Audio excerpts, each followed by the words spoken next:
Assalamualaikum warahmatullahi wabarakatuh.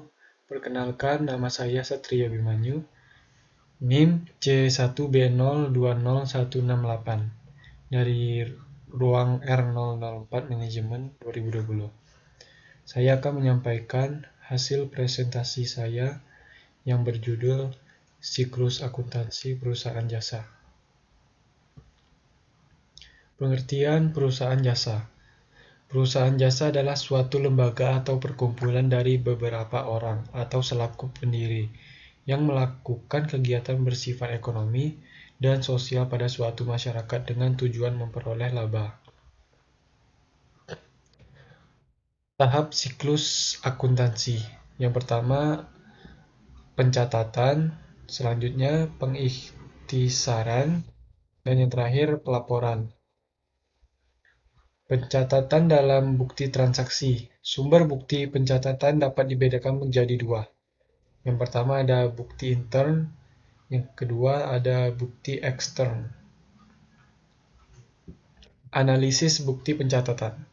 Hal yang perlu diperhatikan dalam menganalisis transaksi. Yang pertama, tentukan pengaruh penambahan dan pengurangan harta, utang, modal, pendapatan, dan beban.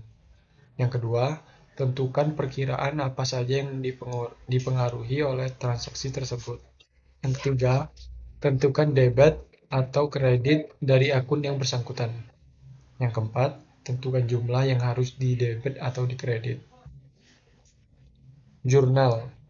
Jurnal adalah alat untuk mencatat transaksi perusahaan yang dilakukan secara kronologis atau berdasarkan urutan waktu, dengan menunjukkan akun yang harus didebit dan dikredit beserta jumlahnya masing-masing. Buku besar. Buku besar merupakan hasil dari analisis transaksi setelah jurnal. Pengertian jurnal umum. Jurnal umum adalah buku untuk mencatat analisis tiap transaksi secara kronologis atau beraturan sesuai dengan tanggal kejadian. Prosedur jurnal umum dibagi atas beberapa macam. Yang pertama, setiap lembar jurnal harus diberi nomor halaman untuk memudahkan penelusuran transaksi dari perkiraan ke jurnal. Yang kedua, tahun pembuatan jurnal harus dicantumkan pada awal lembar jurnal sebelah kiri atas.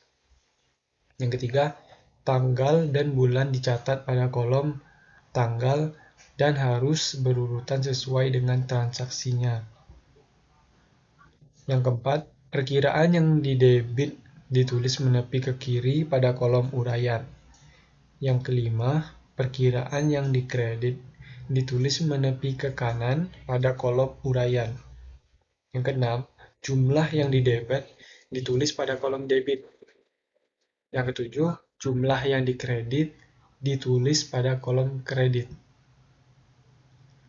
Langkah ke-8, untuk setiap jurnal dibuat garis penutup yang memisahkannya dengan jurnal lain. Selanjutnya, kolom referensi akan berguna sebagai referensi silang. Posting. Yang pertama, pembuatan rekapitulasi jurnal. Yang kedua, penyortasian rekening yang akan diisi dengan data rekapitulasi.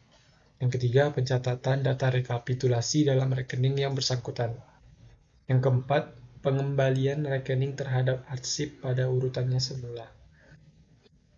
Neraca saldo adalah semua transaksi yang terjadi selama periode berjalan di posting yang berguna untuk memverifikasikan bahwa saldo debit dan saldo kredit jumlahnya sama, dan saldo rekening yang ada diambil langsung dari saldo rekening buku besar yang belum dilakukan penyesuaian.